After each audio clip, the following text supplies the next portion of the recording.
Ayan guys, are ay butter at saka garlic. Ayan. Atin munang pabanguhin. Pag mabango na, lalagyan natin ng oyster sauce at saka tomato paste. Yan na guys, tatagyan ko ng tomato paste. Tapos oyster.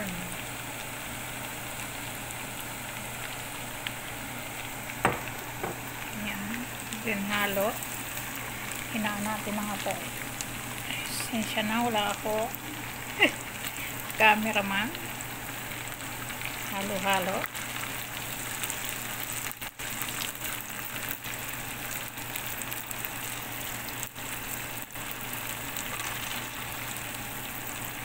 Tayo ng black pepper.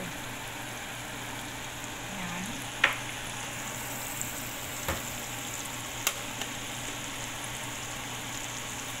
And then more salt. Halo. Eto na guys. Inilagay ko na yung chicken. Mashallah. Haluin lang natin para yung sauce niya dumikit sa chicken. Di ba klaseng ang sarap? First time kong magluto na rin. Titingnan natin kung anong lasa. Halo-halo.